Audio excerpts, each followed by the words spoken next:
अस्सलाम वालेकुम, मैं डॉक्टर सारा सफदर आपसे मुखातिब हूँ। उम्मीद है आप सब खैरियत से होंगे। आज हम नॉर्मल डिलीवरी के बारे में बात करेंगे कि नॉर्मल डिलीवरी को किस तरह से प्रमोट किया जा सकता है, वो क्या टिप्स हैं या वो क्या तरीक़ाकार है जिसको फॉलो करके आप नॉर्मल डिलीवरी में लैंड कर सकते हैं और बड़े ऑपरेशन यानी सिजेरियन सेक्शन से बच सकते हैं। WHO की रिकमेंडेशन के मुताबिक 10 से 13% जो है सिजेरियन सेक्शन यानी सिजेरियन के थ्रू डिलीवरी होनी चाहिए।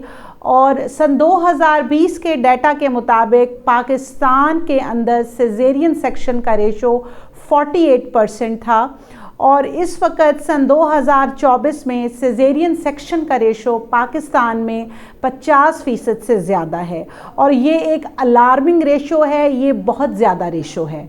तो आज की वीडियो बनाने का मकसद तमाम प्रेग्नेंट लेडीज़ को ये गाइड करना है कि वो क्या तरीक़ेकार हैं जिनको फॉलो करके आप नॉर्मल डिलीवरी में लैंड कर सकती हैं, क्योंकि हमें नॉर्मल डिलीवरी को अब प्रमोट करने की ज़रूरत है। इसमें सबसे पहली चीज़ जो मैं बात करूंगी वो वेट गेन है कि ऐसी तमाम बच्चियां जिनकी अब शादी होने वाली है या जो शादीशुदा ख़वातीन हैं और वो प्रेगनेंसी प्लान कर रही हैं, उन्हें सबसे पहले अपने वेट को रिड्यूस करना है, यानी मोटापे से बचना है। अगर फीमेल्स के अंदर वज़न ज़्यादा होगा, मोटापा होगा, तो नेचुरली प्रेगनेंसी होना और फिर प्रेगनेंसी के 9 मंथ गुजारना और फिर डिलीवरी के प्रोसीजर की तरफ जाना, वज़न के साथ इसमें फिर बहुत सारी मुश्किलात और कॉम्प्लिकेशन आ जाती हैं।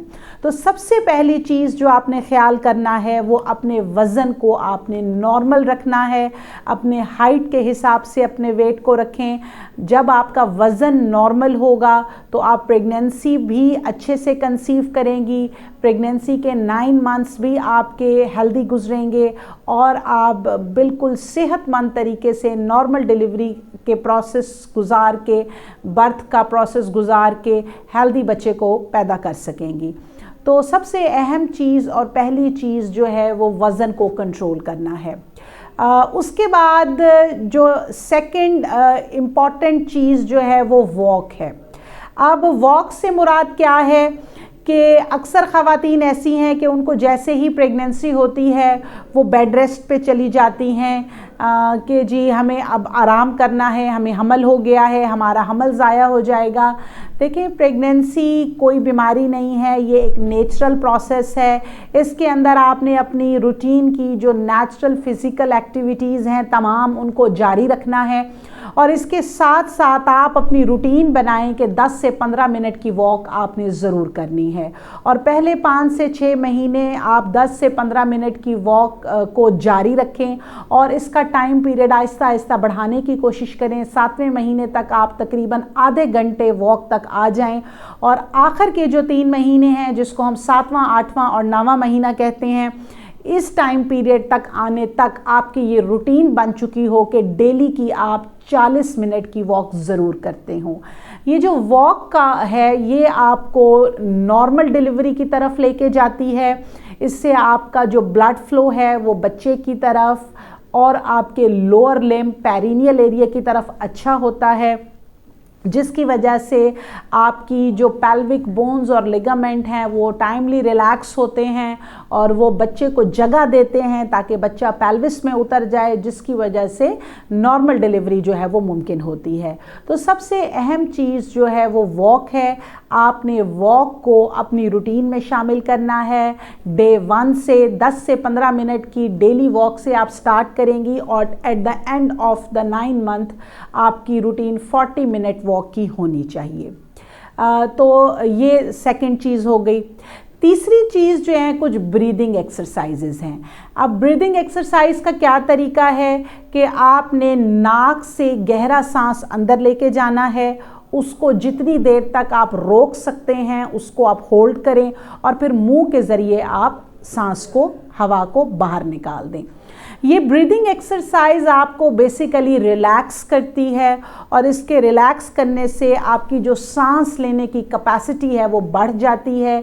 जैसे जैसे प्रेगनेंसी बढ़ती चली जाती है तो बच्चे का वज़न बढ़ता चला जाता है और बच्चा ऊपर की तरफ डेवलप होता जाता है और यूट्रस जब डायफ्राम को टच करता है तो फिर सांस लेने में तकलीफ़ होती है और नॉर्मल डिलीवरी के अंदर भी ये एक पेनफुल प्रोसीजर है, ये एक मुश्किल वक्त होता है।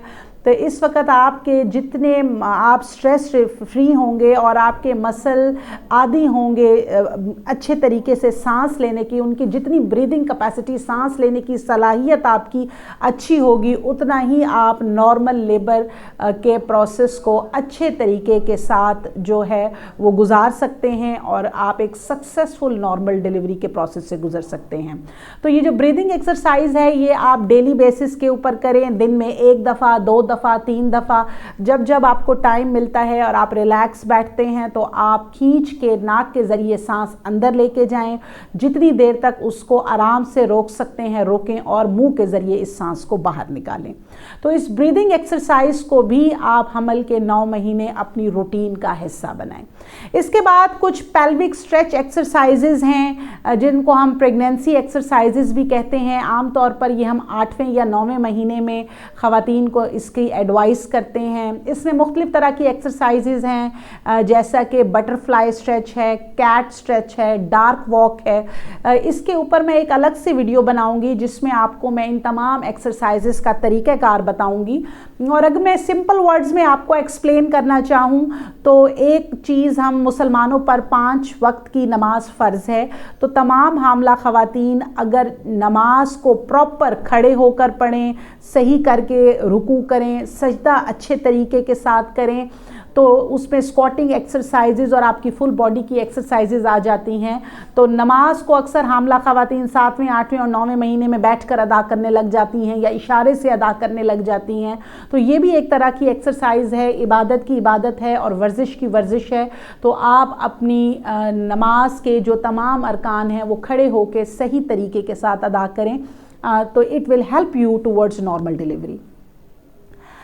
इसके बाद हम बात करेंगे जो वाटर इनटेक की, कि पानी का इनटेक, पानी लेना जो है, पानी पीना है, उसकी एक अच्छी खासी मिकदार हामला खातून को डेली बेसिस पे लेनी चाहिए। अगर मैं यूँ कहूँ कि हर 2 से 3 घंटे के बाद 1 गिलास पानी ज़रूर पिएं। हमल के शुरू के महीने में चूँकि उल्टी और मतली की कैफियत रहती है तो आप वक्फे से पानी लेते हैं, लेकिन हमल के 7वें, 8वें और 9वें महीने में आप कोशिश करें कि हर 2 से 3 घंटे के बाद 1 गिलास पानी पिएं। इससे आपके जितने भी टिश्यूज़ हैं वो हाइड्रेटेड रहेंगे, आपके जो लिगामेंट्स हैं, आपकी जो बोन्स हैं वो जो हैं वो इसके साथ, जो उसके साथ अटैच टिश्यूज़ हैं, जब वो हाइड्रेटेड रहेंगे तो वो रिलैक्स उनको होने में आसानी होगी। और इसके साथ साथ बच्चे का जो लाइकर थैली का पानी पूरा रहेगा, बच्चे की फीटल मूवमेंट अच्छी रहेगी।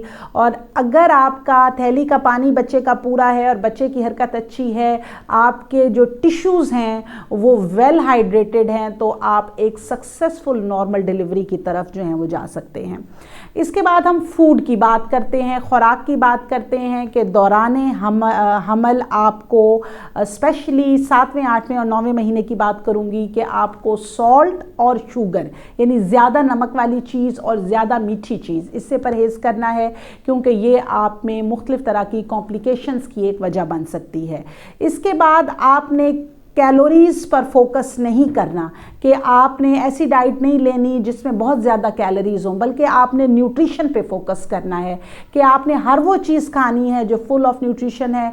इसमें ख़ास कर मैं गंदम के आटे की रोटी की बात करूँगी। ये फुल ऑफ एनर्जी होती है, इसके अंदर आयरन का एलिमेंट भी होता है। तो आप बिल्कुल जो फ्रेश और प्योर गंदम के आटे की रोटी इस्तेमाल करें और इसके साथ ताज़ा फल और सब्ज़ियाँ इस्तेमाल करें ताकि जो है वो आपको फुल न्यूट्रिशन मिले और इसमें जो है कैलोरीज़ भी ज़्यादा नहीं है। इसके बरक्स आप जो बेकरी आइटम्स हैं जैसा कि ब्रेड है, बेकरी के बिस्किट्स हैं, केक्स हैं, या फिर ये कोल्ड ड्रिंक्स हैं, पिज़्ज़ा, बर्गर, शॉर्मा, यानी इस तरह का फूड जिसमें जो है वो कैलोरीज ज़्यादा हैं और न्यूट्रिशन कम है, आप ऐसे फूड को इस्तेमाल ना करें। इसी तरीके के साथ आप ज़्यादा ऑयली और स्पाइसी फूड वो भी ना लें, क्योंकि ये मैदे में ज़्यादा देर तक रहते हैं, जिसकी वजह से आपको हैवीनेस की फीलिंग आती रहती है। तो खुराक एक ऐसी चीज़ है, अगर आप सेहतमंद खुराक लेंगे, फुल ऑफ न्यूट्रिशन लेंगे, तो ये आपको हेल्प करेगी कि आप नॉर्मल डिलीवरी की तरफ जा सकें। तो डियर लेडीज़ जो मुझे सुन रही हैं, आप इन हदायत पर अमल करें तो आपके प्रेगनेंसी के जो 9 मंथ हैं ये वक्त भी बहुत अच्छे से गुजरेगा और मोस्ट लाइकली आप नॉर्मल डिलीवरी में लैंड करेंगी। अगर इससे मुतालिक आपके जहन में कोई सवाल है तो आप कमेंट सेक्शन में मुझसे पूछ सकते हैं। ऑनलाइन कंसल्टेशन के लिए मेरा नंबर स्क्रीन पे शो हो रहा है। Thank you so much.